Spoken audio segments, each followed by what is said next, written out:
Back by popular demand, part number three. Frankie, you're becoming a regular guest right here. So now we're not only into presenting, but also remember this moment when you said, I just had a really good pitch today at work. And most people say, no, I don't remember that.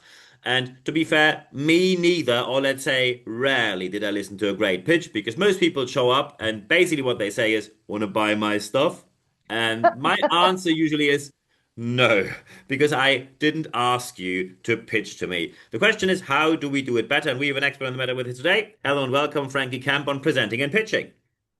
Hi, Niels. It's so lovely to be back with you. Yeah, you're becoming a really regular guest, and I really appreciate you taking the time yet again. So we already ticked the box for interviewing at the top. That was the first episode out of three. Then we had a second one on presenting without being loud. So for anyone listening to this episode today, be sure that you check out the other two. But now we come to the most complex one, presenting and pitching.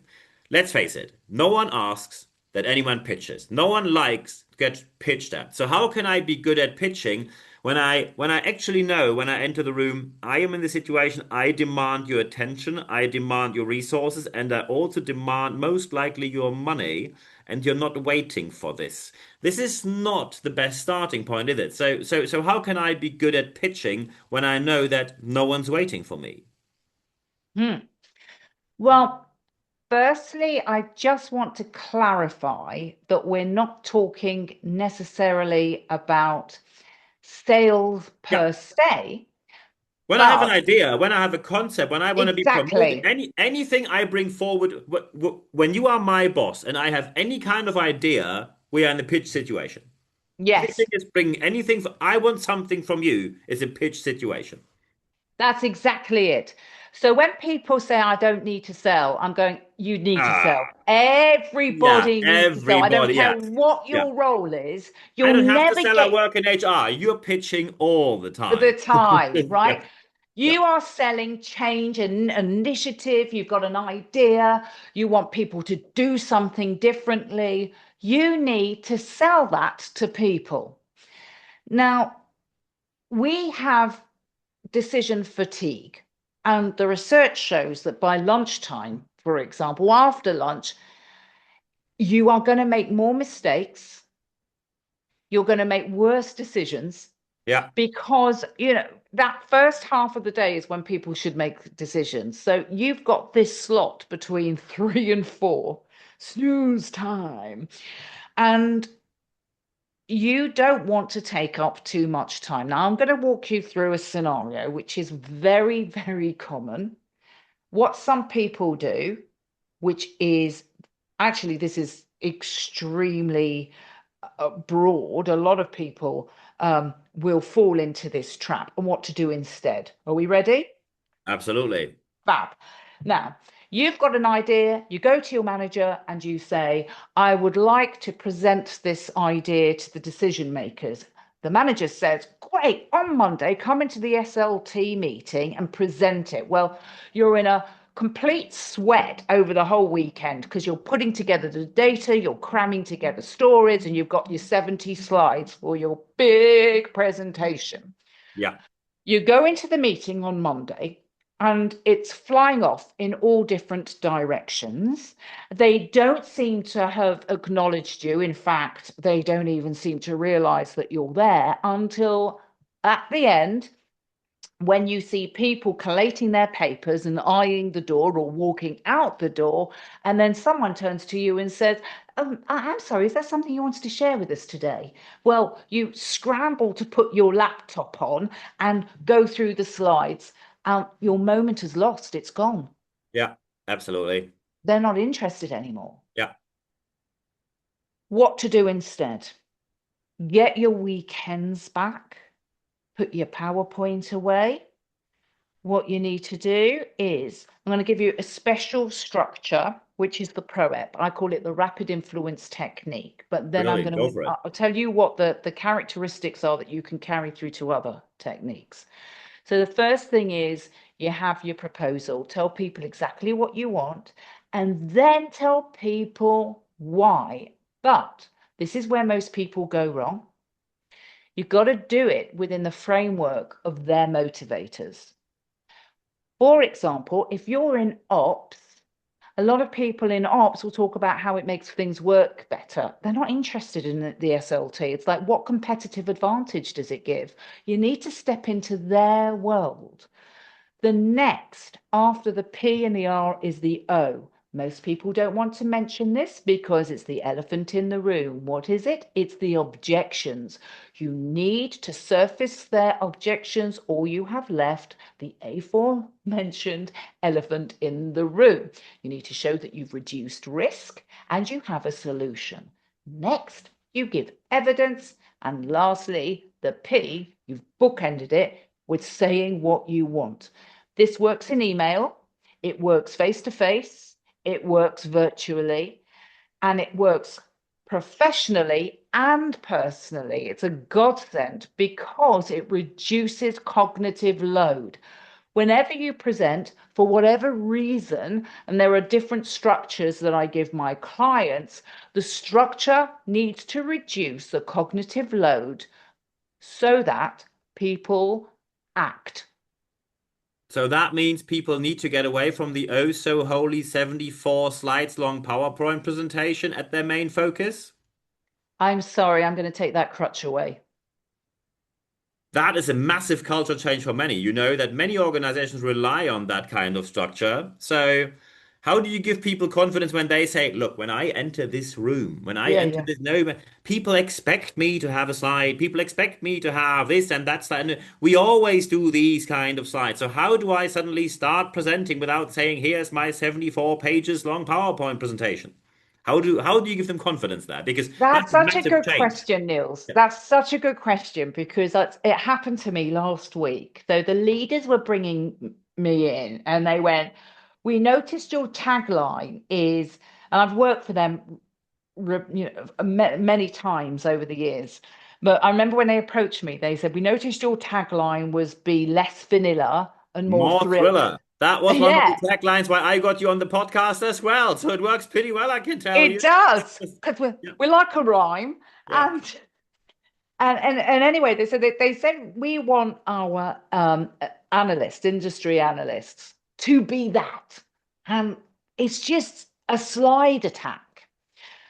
And I went, okay, fine. So I'm training with them and they feel so much better. And they say, my God, our presentations have changed. But then somebody announces at the end of the training, I mean, now I've mitigated against this by building it into my spiel at the end. But they said to me, this was in the early days, they went, the problem is, I know I'm going to go back to what I did with the slides. And I went, and why? What? I didn't say why because I tell people not to say why. Tell me the reason for that. And they said, because we don't think it will go down well with the senior leaders. Well, I could say what I want, which is they brought me in because they know that I will release you Yeah. from that. But now, what I've encouraged them to do is say, talk through your slides to the senior leaders. Or be pleased that you asked this question because it has been an issue with a client that I've done a lot of work with.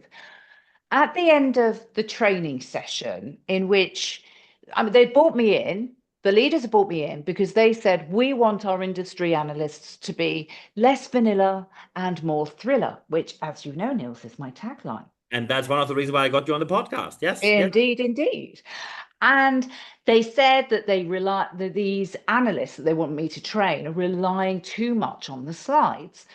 Well, at the end of the training session, somebody said, when they were vocalizing this concern that the leaders won't like the fact that they aren't depending on the slides so much, I encouraged them to go to the leaders, talk through what they were doing, and ask if it was okay if they only did two or three, because they do need a couple of visuals to show to the client. And they were all accepting. They all affirmed that everything was okay. And it's given them the confidence. So if you're not sure, go and ask, because no one's expecting you to be psychic. So Mm, go and ask. This is the other thing that many people, even when they're technical leaders, the first time they do that presentation or that pitch will be when they're doing the presentation or the pitch. And they haven't had any feedback. They're too technical or too jargony and they're going to exclude their audience. So pick somebody who represents someone outside of your area of expertise, outside of your level or outside of your role, if that's who you're speaking to as well. And make sure that what you do lands with them. mm, Because it's also going to make you feel less nervous because people get so anxious before presenting. And often it's because the first time it comes out your mouth is when you're in front of the audience and they've written it all down. And most of the technical specialists that I work with write an essay, a chronological essay of events. They're reading a script, they get extraordinarily nervous, they're not interacting with their listeners, with their audience. So all of this is just going to make them feel very nervous as the words go one way and the mouth goes the other. mm. Excellent. I have one more last question for the end of our three interview series that we have here. When now people tell you, look, I have one issue. The content I have to present is extremely boring. It's probably numbers only, or it's tech details. And it gets worse from here because they say, I have to present this to people who have no technical clue in the detail they need to have. However, they are sitting on the yes, no regarding my project, my budget, my resources, and my future career. How do I pitch anything to them when I know that I hold more expertise than they do? However, I have to present something extremely boring to them. They know they have to listen to me, but they don't have to do me any favors. How can I pitch to them successfully? There's 2 points, words that I want to pick up on here Mm-hmm. that I've heard you utter, which are what I hear clients utter. The first one is detail. Hang on, do they need that much? Who says they need that detail to make the decision? Firstly. And secondly, was around your competence, your specialism, your expertise. Your expertise is your ability to adapt to who you're speaking, to whom you're speaking. That reveals your expertise. If you start going into the nitty gritty data with people who are not interested in the nitty gritty data, it doesn't make you look more experienced, it makes you look less experienced. There are ways of pulling out the data, which you do need. I'm not denying that. It does need to be there. But we make decisions not on the data. Well, actually, we might make decisions on the data, but we act because of an Yeah. emotional driver. You need to make sure that that emotional driver is there. The stats and facts don't speak for themselves. How is this going to affect your audience? Use stories. Make sure that you have a strong key message.